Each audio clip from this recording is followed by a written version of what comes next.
sur ce secours en mer des personnes en détresse, c'est combien de vies qui ont été sauvées depuis que l'Aquarius a pu être en mer. Et ensuite, effectivement, nous dire la situation de SOS Méditerranée aujourd'hui. Pour l'instant, la situation est bloquée, semble-t-il, puisque aujourd'hui, dans la Méditerranée, il n'y a plus de témoins. Oui, exactement. L'Aquarius a pris la mer pour sa première opération de sauvetage en février 2016. Depuis février 2016, c'est près de 30 000 personnes qui ont été secourues et accueillies à bord de l'Aquarius et qui ont été ramenées en Italie ou en Espagne dans ce qu'on appelle des ports sûrs. Je reviendrai sur la notion de port sûr puisque c'est quelque chose qui a eu beaucoup de poids dans les derniers événements qui ont touché l'association. La Méditerranée, il y a beaucoup de chiffres qui se partagent parce que sans témoins, pas de preuves, pas de nombre, pas de corps, pas de témoignages du nombre de personnes qui ont disparu dans la mer. On a beaucoup de chiffres qui varient. Il y a des sources qui vont annoncer 10 000 morts depuis le début des années 2010, mais on a aussi d'autres sources qui vont aller jusqu'à 30 000, 40 000, voire 50 000 morts depuis le début des années 2000. Donc c'est quelque chose qui est très large. Et il n'y aura sûrement jamais moyen de savoir exactement le nombre de personnes disparues en Méditerranée par manque de preuves, par manque de témoignages, par manque de présence et par manque de moyens et de décisions politiques pour arrêter cette hécatombe en Méditerranée. Ensuite, pour revenir sur la situation actuelle de SOS Méditerranée et de l'Aquarius, la Libye n'est pas un pays qu'on peut considérer comme sûr pour ne serait-ce déjà que leurs ressortissants, puisque ça arrive qu'à bord de l'Aquarius, on secourt des Libyens qui fuient les combats entre les milices, les bombardements. Vous avez actuellement en Libye des milliers et des milliers de déplacés internes libyens qui fuient les zones de combat entre les différentes milices et qui parfois vont eux aussi prendre la mer pour échapper à la situation quand... à tel point ils ne sont pas sûrs dans leur pays que c'est l'échapper par la mer sur un des bateaux comme ceux que vous avez pu voir qui semble le plus sûr pour eux, pour leurs femmes, pour leurs enfants, simplement pour espérer rester en vie.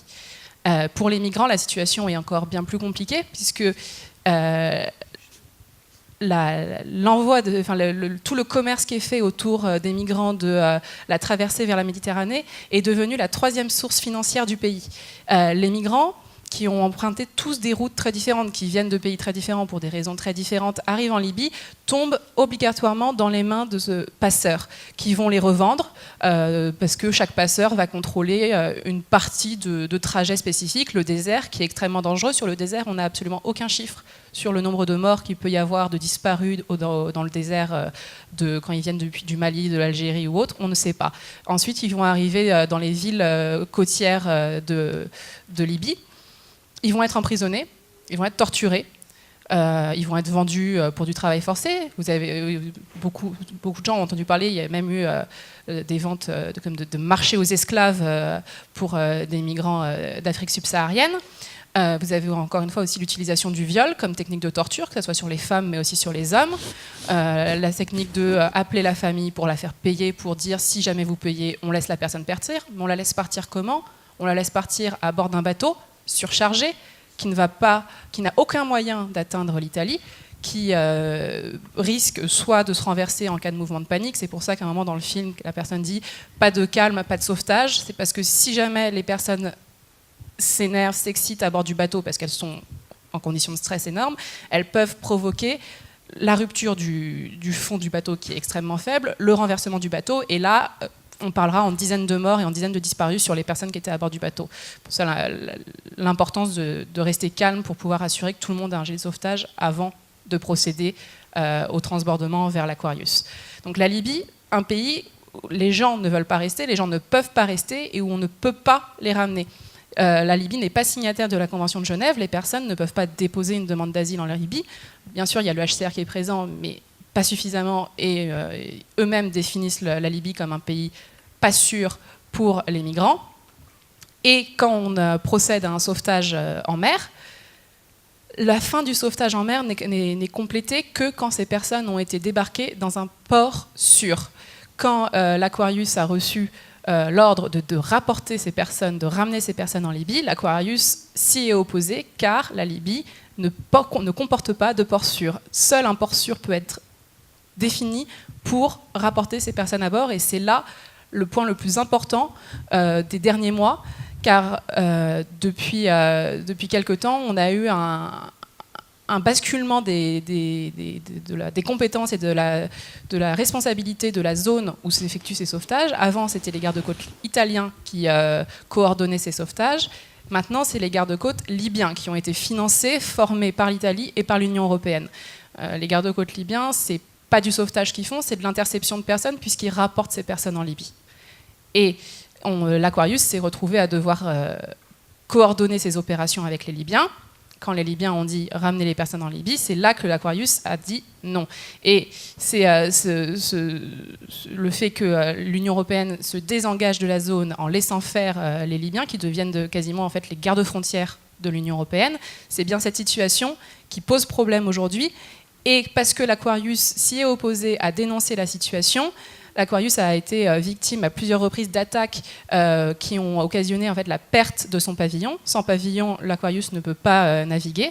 D'abord un pavillon de Gibraltar, puis un mois plus tard, sous pression politique directe de l'Italie, ça a été dit par le Panama, on avait retrouvé un pavillon panaméen qui avait permis à l'Aquarius de reprendre les opérations. Panama a décidé de retirer son pavillon à l'Aquarius. Suite à ça, donc l'Aquarius est reparti à quai à Marseille, où il est bloqué maintenant depuis début octobre. On ne peut pas naviguer sans pavillon, c'est comme une voiture sans plaque d'immatriculation, ce n'est pas possible. Il y a eu énormément de mobilisations qui ont été créées pour essayer d'appeler les États européens, mais encore plus que simplement l'Aquarius puisse repartir, c'est d'appeler les États européens à prendre conscience de la situation et à mettre en place une réponse qui soit adaptée pour le sauvetage en mer, puisque ce n'est plus le cas depuis la fin de Mare Nostrum en 2015. Il n'y a plus d'opérations au niveau européen de sauvetage en mer, il n'y a plus que du contrôle et de la lutte contre les passeurs, mais pas adapté. Et une réponse solidaire, parce que ce qui se passe aujourd'hui avec l'Italie, la fermeture des ports, le refus de laisser débarquer les personnes en Italie, c'est aussi parce que l'Italie s'est retrouvée seule dans cette situation, avec des centaines de milliers d'arrivées, enfin des dizaines de milliers plutôt d'arrivées par an en Italie, sans que les autres pays de l'Union européenne ne prennent une part du poids que ça peut être de l'accueil de toutes ces personnes. Et la France, par exemple, procède à des refoulements illégaux à la frontière de migrants venant d'Italie. C'est tout ça qui, aujourd'hui, donne cette situation où il n'y a plus aucun bateau d'ONG présent sur zone, il n'y a plus de témoignages, il n'y a plus d'ordre d'idée de combien de personnes tentent la traversée, meurent, disparaissent. Les mauvais traitements en Libye continuent, mais pareil, on n'aura pas non plus les témoignages des dernières personnes qui en sont parties, qui pourraient dire qu'est-ce qui se passe à nouveau en Italie, quelles sont les nouvelles techniques, les nouvelles façons que les passeurs et autres ont comme moyen d'extorquer ces personnes et de les envoyer à leur mort ensuite. Et surtout, voilà, c'est aujourd'hui les premières victimes de la politique européenne menée en ce moment, ce sont ces personnes bloquées en Libye, et il n'y a plus personne que ce soit pour les sauver, pour les accueillir dans des conditions dignes une fois qu'on les a sortis de la mer et témoigner sur les réalités de la Libye et de la situation en Méditerranée. Merci Violaine Gauthier.